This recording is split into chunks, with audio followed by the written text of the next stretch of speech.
Primeiro, é um prazer ter recebido esse convite do Silmar, da Agrotendências, para a Datagro. A gente está aqui dividindo um pouco sobre a nossa visão e o que tem acontecido no mercado de açúcar e álcool aqui no Brasil. O setor sucroalcooleiro está altamente pressionado pelas políticas que o governo federal tem aplicado para controle de preço de combustível e, consequentemente, está inviabilizando no curto prazo a arbitragem entre os mercados de açúcar e álcool com mais eficiência. Valeu.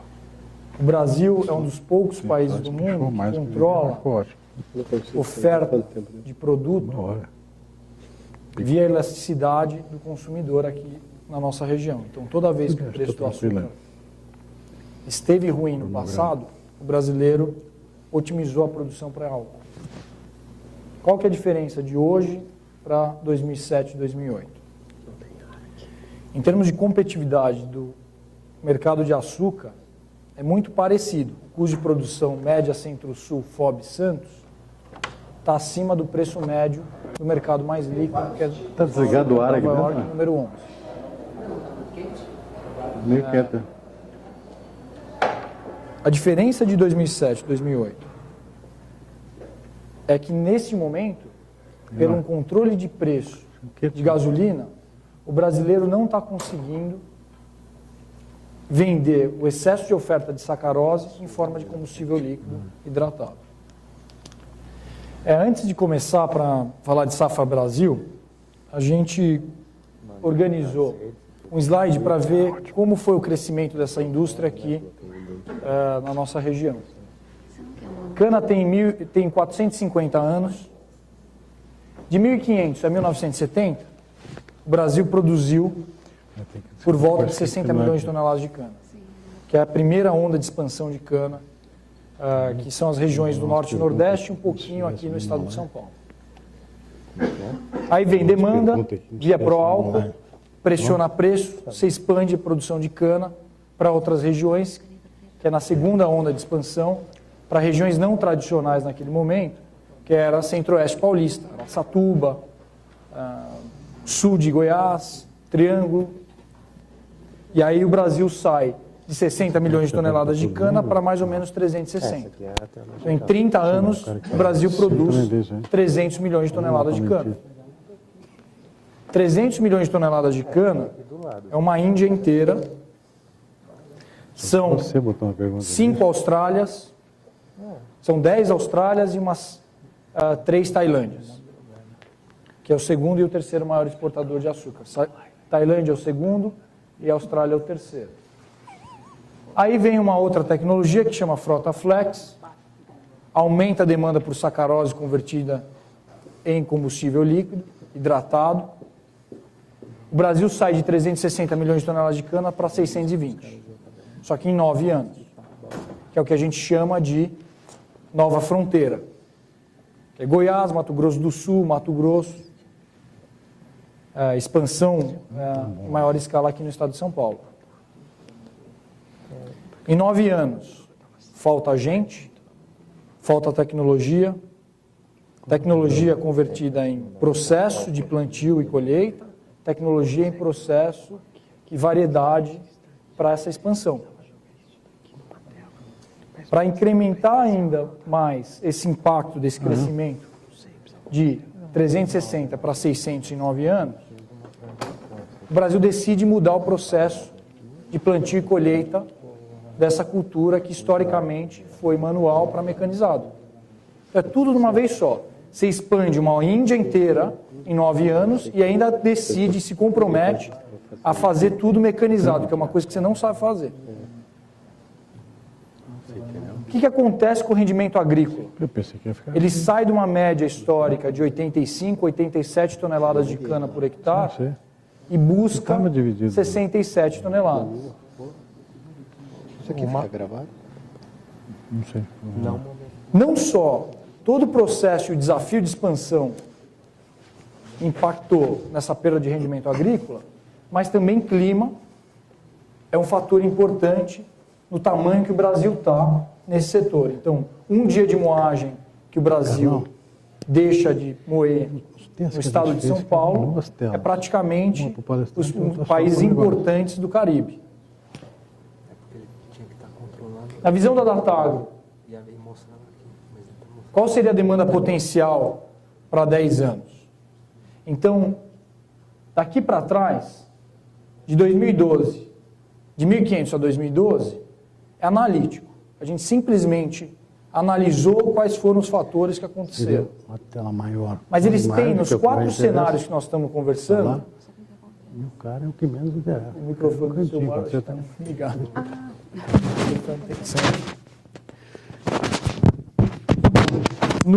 Qual que é a diferença, qual que é a semelhança dos 4 cenários desse gráfico?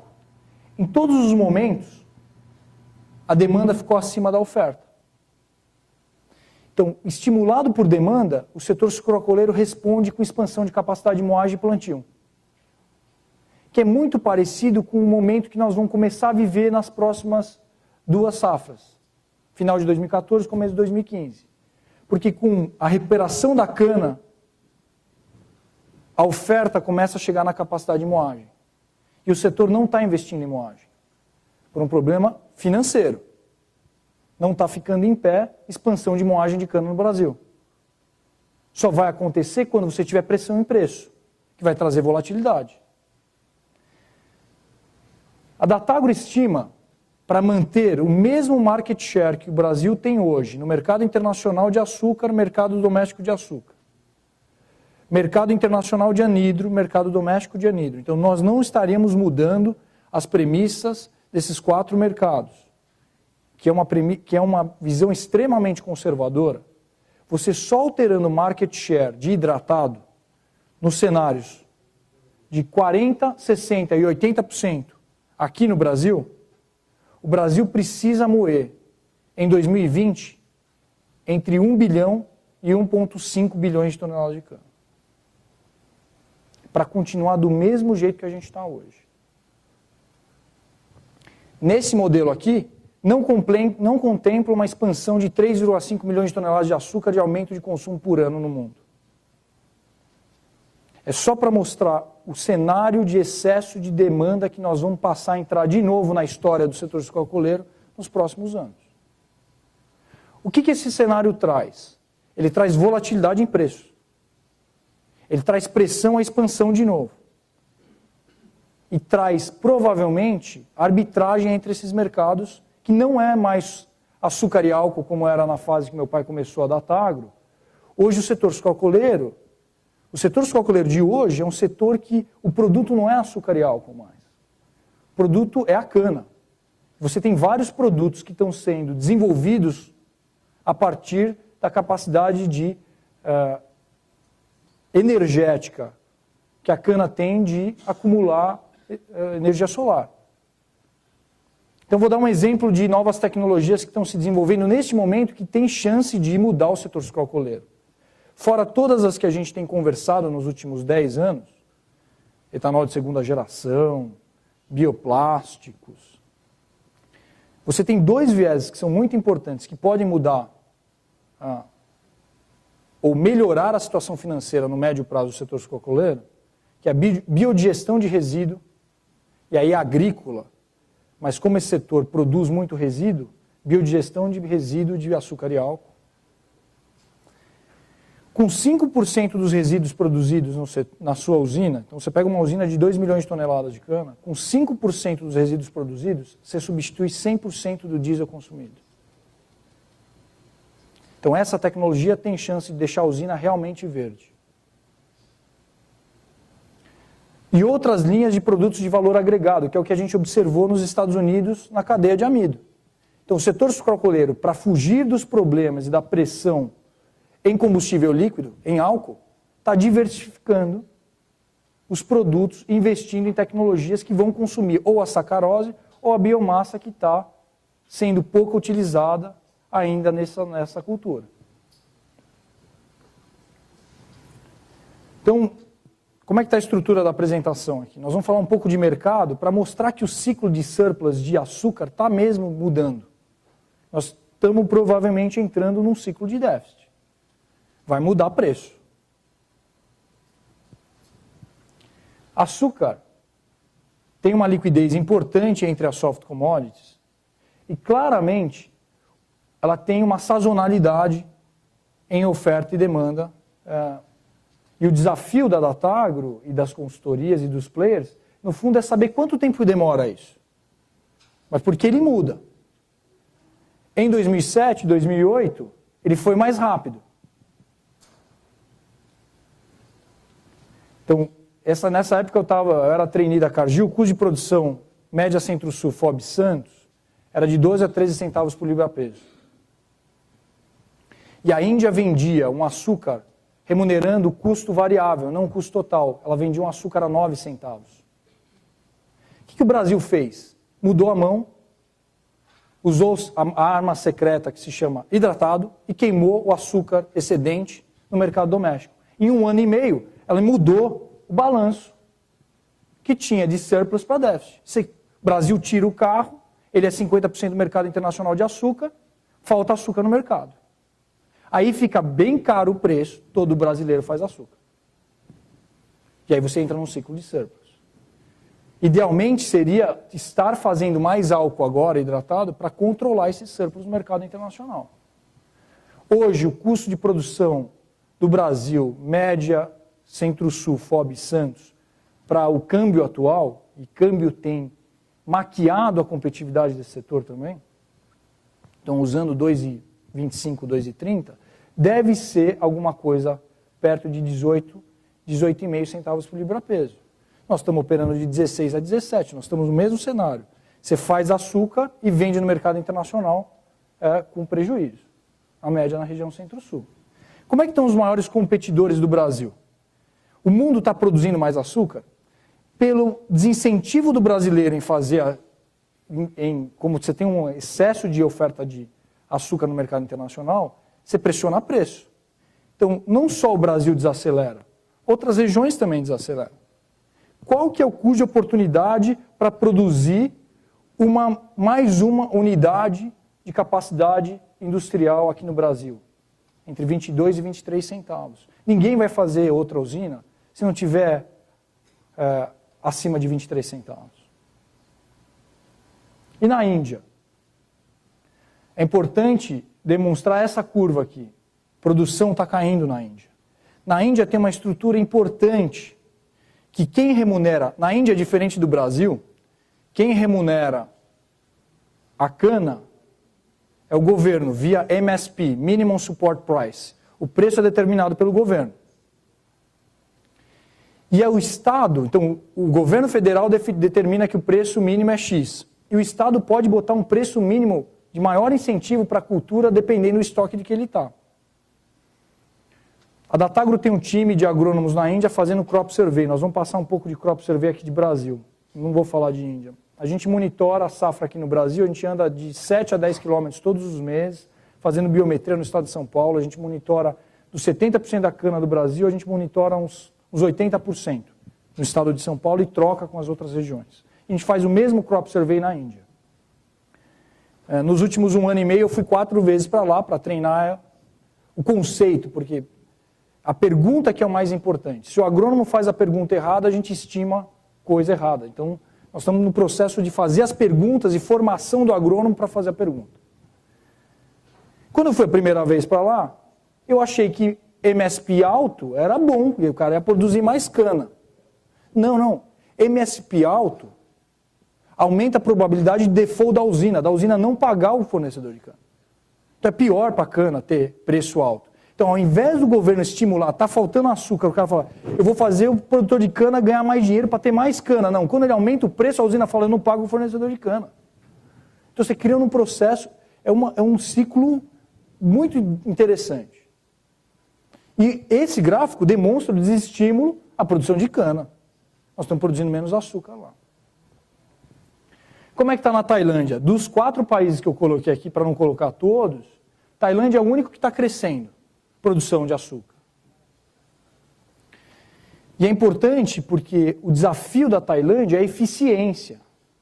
Eles estão tentando aumentar a eficiência de produção agrícola, nos moldes da escola brasileira, comparado com outras escolas agrícolas de cana no mundo. Uma pergunta importante é a capacidade de escoar isso. Até que volume a Tailândia consegue exportar o açúcar que ela está produzindo? Ainda não se sabe ao certo qual que é o volume que ela vai ter condição de colocar esse açúcar no mercado. Mas claramente eles estão investindo em tecnologia lá, estão comprando muito equipamento brasileiro nesse momento. A União Europeia também está tendo uma diminuição de volume em açúcar, via açúcar de beterraba, e a Austrália está estagnada. A Austrália é interessante, é um case interessante. Se você comparar 3 regiões de produção de cana no mundo, você compara Brasil, Índia e Peru. No Brasil você tem 48 mil fornecedores de cana. Na Índia você tem 53 milhões. Nós temos um cliente na Índia, que é um dos maiores fornecedores em qualidade lá da região que eles produzem. Eles têm 127 mil fornecedores de cana. 2 vezes o Brasil inteiro. O cara entrega numa usina de 2,5, 3 milhões de toneladas, cana em fechinho, assim, na bicicleta. Completamente diferente da gente. Que é o desafio da Índia, é um desafio parecido do México. Como é que você estimula eficiência em fazenda pequena, de menos de 1 hectare, 1,5 hectares? Fazenda de 1 hectare. No México é fazenda de 10 hectares. Então, Índia, rendimento médio para o ciclo de cana deles. Então, primeira pergunta é qual o ciclo médio de cana na Índia? 1,7 anos. No Brasil, 5,7. Então, tecnologia pura. O Brasil planta uma vez, replanta em 6 anos. A Índia, todo ano, o cara replanta. Qual que é o rendimento agrícola? Isso tem uma coisa interessante. Você não pode comparar Brasil e Índia. O rendimento agrícola da Índia é 74 toneladas, médio desses 1,7. O Brasil é 85, 87, para 6 anos. E Peru, ciclo, 10 anos. Rendimento agrícola, 160 toneladas em 10 anos. O desafio do Peru é a colheitadeira. Qual é a máquina que corta há 10 anos uma biomassa constante acima de 130, 120 toneladas de cana? Por que no Peru você tem brutal rendimento agrícola? Que eu aprendi com os agrônomos também, que cana é grama, você precisa de sol e água. Se você está num lugar que tem muito sol e não tem água, e você coloca água artificialmente com comidinha, nutri-irrigação, fertirrigação, o negócio explode. Então você tem cana de 200 toneladas no norte do Peru, no meio do deserto, com irrigação de gotejamento. Como é que está o Brasil? O Brasil é interessante, a palestra do Marco é muito importante para o nosso dia a dia. 2009 foi um ano úmido. Foi super difícil de tirar cana do canavial. 2010 foi um ano extremamente seco. Sofreu muito com o rendimento agrícola. 2011 foi super úmido no começo e super seco durante a safra. Tivemos florescimento e 2 geadas importantes que fizeram a quebra de rendimento dos 67 toneladas. 2012 foi um ano super adverso. E 2013 é um ano que é interessante, que também você tem mudanças drásticas, e a gente vai passar no índice relativo de chuvas aqui da Latago, mas a cana está num estado agrícola muito bom, comparado com as últimas 5 safras. Essa safra foi a mais parecida com a média das últimas 5, 6 safras. Em cana aqui no Brasil, o clima foi realmente muito diferente nas últimas safras, impactando drasticamente na eficiência agrícola e industrial, nos 2 mundos. Então, Crop Survey, só para vocês entenderem como é que a gente faz estimativa de safra. O time da Datagro de Ribeirão Preto, Datagro Alta Performance, são 2 carros, 4 agrônomos, 3 economistas que rodam 10 mil quilômetros todo mês, fazendo biometria e trocando dado, a Datagro originando o dado da Datagro para a estimativa. Então, todo mês a gente faz, no fundo, várias avaliações. E aqui eu trouxe da última, para a gente ter uma noção de como é que o time agrícola da Datagro está achando que está a cana nas 6 micro-regiões de São Paulo. Então, na nossa avaliação qualitativa, nós não temos pela primeira vez em 6 anos, uma microrregião, pelo menos uma microrregião na banda do ruim.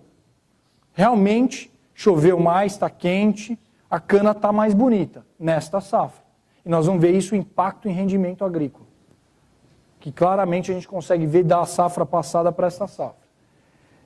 Das 6 microrregiões, Araçatuba e Presidente Prudente é a que está menos melhor. A gente dá um awareness, para prestar atenção nessas 2 regiões. E aqui tem um heatmap para mostrar o que a gente acha que está bom na média da região Centro-Sul versus o que tem que prestar atenção. Então, cana está brotando bem, rendimento agrícola está bom, rendimento agroindustrial, que é quilos de ATR por hectare, está bom também. Tem que prestar atenção com praga em relação à safra passada, o mesmo momento da safra passada. Operação agrícola e transporte de açúcar. Níveis de açúcar, desculpa. Aí tem algumas fotos para mostrar, eu selecionei bastante foto aqui para a gente mostrar o que foi a última rodada, mas a gente parou bastante a operação no final do mês de novembro. O mês de dezembro andou bem, mas a gente está com uma expectativa, igual o Marco estava dizendo aqui, que talvez pare cana 80 milímetros essa noite em Ribeirão Preto, um negócio completamente não operação, né? Sem cenário nenhum. Índice relativo de chuva, por isso que eu perguntei de previsão, como é que a gente mede? No fundo, a gente tenta ver precipitação e o impacto disso em mercado. No estado de São Paulo, em média, comparando com a média dos últimos 30 anos, em janeiro choveu 4,7% acima. Se você ponderar a área de cana pela precipitação no estado de São Paulo inteiro. O que é interessante de ver? Que foi um ano úmido, muito mais que a média dos últimos 30 anos, mas você teve momentos extremamente secos, que foram os ganhos que a gente observou nos dados semanais das associações. Então a gente conseguiu ver a recuperação da operação de açúcar e álcool nos meses de agosto e outubro. Foram os meses que a gente recuperou a moagem semanal. A mesma coisa agora por estado de São Paulo, aqui lá na microrregião, lá na macro-região do Centro-Sul, essa aqui na micro-região de São Paulo, dividido pelas 6 micro-regiões. E você consegue ver que, na maioria dos casos, em outubro, no final de outubro, estava seco, então por isso que a gente andou a moagem. Olha que interessante. Dias de moagem efetivos, então perdas de moagem por chuva. Em vários momentos, 2013 supera 2012. Então, o impacto disso é na possível cana bisada que nós vamos ver nessa safra. Então, num período de crise, nós também vamos ter cana bisada. Meu pai me ensinou 2 coisas que eu comecei quando eu saí da Cargill, faz 8 anos que eu trabalho com meu pai. Ele falou, filho, eu tenho 2 coisas que você precisa saber. Açúcar e álcool você faz no campo, você não faz na usina. E segunda coisa que é muito importante, em termos de clima e operação, é que o impacto de um dia não moído na região do estado de São Paulo impacta rapidamente a oferta de açúcar no mercado estressado. Então, dependendo como é que está o S&D mundial, um dia de chuva aqui no Brasil muda preço. Câmbio muda preço também. E aí, tem algumas fotos para mostrar que está chovendo bastante em algumas regiões, aqui Bauru. Rendimento agrícola, da safra passada em relação a essa safra, então a chuva, o melhor estado, a renovação, fez com que a média da gente observado do ciclo, então da soca, saísse de 73, então ela busca 67, começa a subir e deve terminar essa safra com 82 toneladas de cana por hectare. Então a gente está voltando para a cana que deveria estar sendo moída na capacidade instalada atual. Ninguém planta a cana para deixar no campo. Se está com cana bisada é porque tem uma distorção, ou climática ou de operação.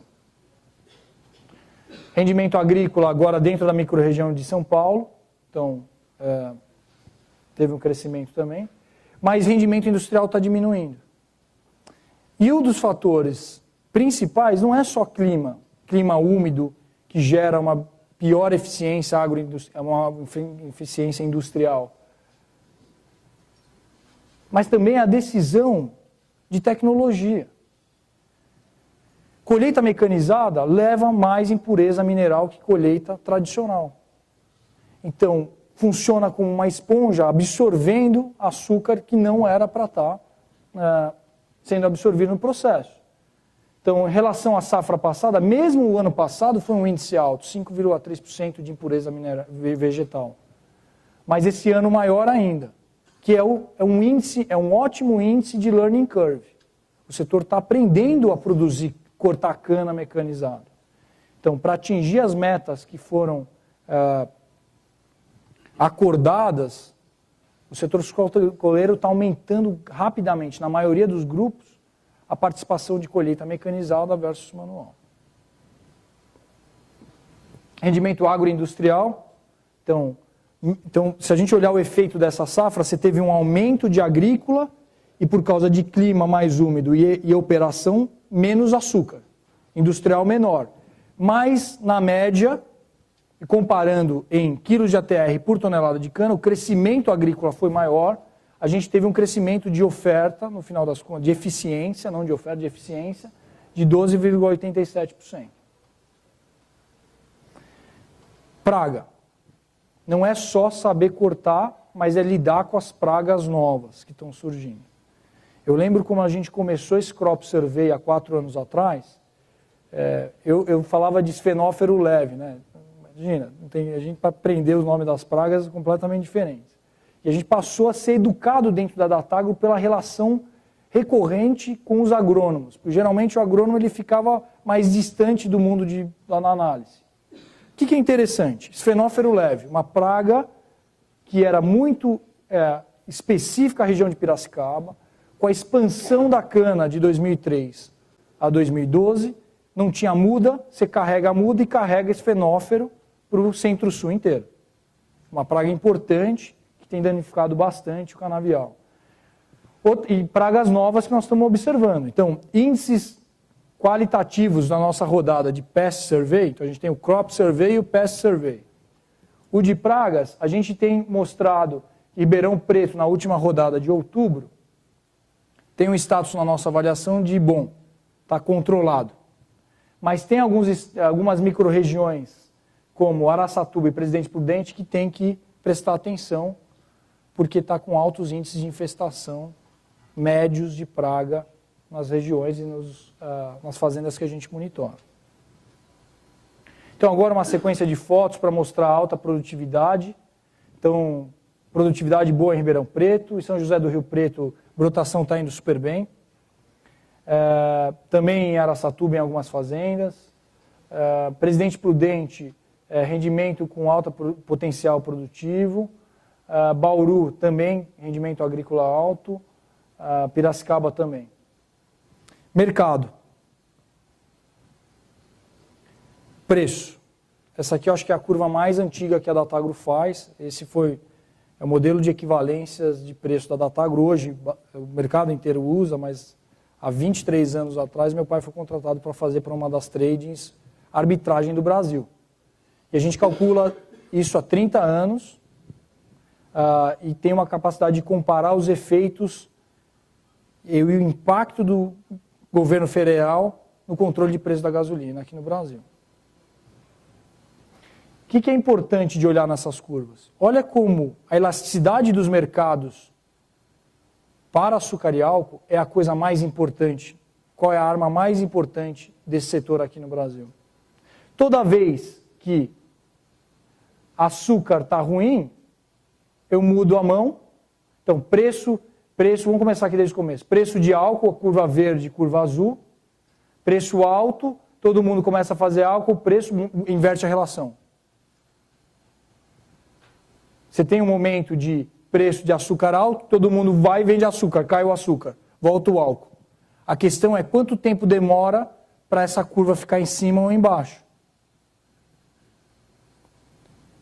A Datagro tem um relatório diário que a gente fica monitorando o dia inteiro o impacto de câmbio nessa curva, logística, perda de eficiência disso, para ver a arbitragem. Se eu fosse um usineiro, o que eu estava vendendo hoje? Hoje, o mercado mais atrativo para o setor sucroalcooleiro aqui no Brasil é açúcar mercado doméstico, anidro, hidratado e açúcar número 11. Esse aqui está altamente impactado a câmbio e a competitividade do Brasil no mercado internacional. Então a gente consegue ver na curva de câmbio aumento importante, quase 20%, fazendo com que a gente, no fundo, maqueie um pouco a percepção por eficiência. A gente acha que a gente está mais eficiente por causa do câmbio, mas na verdade nós não ficamos mais eficientes. O custo de produzir cana no Brasil continua o mesmo. Problemas de mão de obra e problemas operacionais, que é o que a gente tem observado nas últimas safras. Então, exportações de açúcar, só para a gente ter uma noção de tendência, em alguns momentos a gente passa nas exportações mensais, mas em outros momentos fica estagnado, então, no fundo, por essa perda de interesse. Então, claramente a gente consegue ver esse momento aqui, que era melhor exportar açúcar, nas curvas aqui no mesmo período. Exportação de álcool. Álcool é uma coisa interessante. O Brasil, nas últimas safras, importou álcool, que é uma coisa nova para esse setor. Importou álcool, no fundo, por uma arbitragem entre o mercado americano, que tinha um incentivo, em vários momentos, muito grande pelo etanol de cana, que são os RINs, que é um prêmio no mercado dos Estados Unidos por etanol avançado. Mas hoje o RIN, eu não coloquei aqui essa curva, até ia ser mais fácil para explicar. No começo da política de prêmio de combustível renewable avançado, quem era o mais, que tinha maior prêmio? Biodiesel. Depois vinha etanol avançado, que é o nosso etanol de cana, e depois o etanol de milho, dentro do mundo de renováveis. Essa curva transitava de 1,20 a 3 dólares por galão. Hoje, as três curvas estão juntas, uma do lado da outra, quer dizer, o prêmio dos três mercados é o mesmo, não tem uma diferença de valor, o mercado não está valorizando cana versus milho, ele interpreta como todos renewables, todos renováveis. É um nível muito baixo, fazendo com que a arbitragem de comprar álcool dos Estados Unidos de milho e vender o de cana diminua muito. Você está perdendo a janela de importação e exportação de álcool entre os dois mercados. Discussão de Petrobras, isso aqui é bem importante. O setor sucroalcooleiro tem se posicionado bastante em relação a esse assunto. E a maior questão que está sendo envolvida é que mesmo com o aumento recente do preço da gasolina, a gente ainda está perto de 17% abaixo do mercado internacional. Então, primeiro ponto é competitividade mesmo do hidratado versus gasolina. E segundo ponto, que é importante, é todo momento em que você tem um aumento de preço da gasolina, no mesmo dia sobe o preço do álcool. Então, ao invés de subir um e você continuar a arbitragem, está tão organizado o mercado que sobe os dois juntos. Então a competitividade continua igual, só um nível de preço mais alto. Então você não está fazendo com que isso aumente venda de hidratado, que é, no fundo, a grande discussão em relação ao mercado internacional, relação de mercado interno e mercado internacional de combustível fóssil. Para terminar, um pouco da nossa estimativa, a Datagro, antes de falar delas, eu acho que o acompanhamento de moagem diária, essa safra que é a curva vermelha claramente recuperou a moagem nos períodos que foram mais secos, em relação às últimas 4 safras, mas rendimento industrial, então açúcar por tonelada de cana, está bem abaixo das 4 curvas que a gente observa aqui no gráfico. Então se aumenta a cana, mas não necessariamente aumenta a eficiência industrial por clima e problema operacional. Estimativa de safra da Datagro, essa a mais nova, atualizada, para a região Centro-Sul, 591,45 milhões de toneladas de cana, Brasil 643,95, com rendimento industrial estimado na região Centro-Sul em 134,6. Só lembrando que há 5, 6 anos atrás esse rendimento era 142. Então o clima tem mudado muito a eficiência industrial, então tem menos açúcar relativo e operação tem consumido o açúcar importante dessa curva. Você aumenta a cana, mas não necessariamente aumenta açúcar. Produção de açúcar, 38 milhões de toneladas Brasil, Centro-Sul 34,15. É importante dizer que o Brasil está no mesmo nível de produção de 5 anos atrás, então o Brasil com praticamente o mesmo cenário. Álcool também estagnado, 27,3 bilhões de litros, Centro-Sul 25,6. O que é importante é que o mix para álcool aumentou um pouco em relação à safra passada. Então, mesmo com a dificuldade de vender etanol aqui no Brasil, o produtor brasileiro, tentando fugir dos preços baixos no mercado internacional do açúcar, fez mais álcool aqui nessa safra. Em visão geral, deve bisar a cana em 13 e 14, que está terminando agora. Nós temos vários clientes que vão terminar a safra no último dia do ano. E moer cana em dezembro é um cenário de necessidade de fluxo de caixa. Moer cana em tempo úmido, na maioria dos casos, é uma situação não favorável. Ninguém ganha dinheiro moendo cana em dezembro. Mas é um cenário que você precisa gerar fluxo de caixa para continuar com a operação. O setor sucroalcooleiro, ele está provavelmente num momento de inflexão, onde a demanda provavelmente vai superar a capacidade de moagem, então oferta. E, de novo, voltando a ter pressão em preço e estímulo à expansão dessa indústria.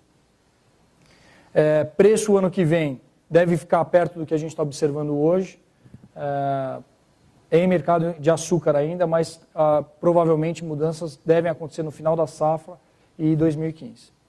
De novo, é um prazer estar aqui, eu queria agradecer em nome do time da Datagro, eu estou à disposição para qualquer pergunta.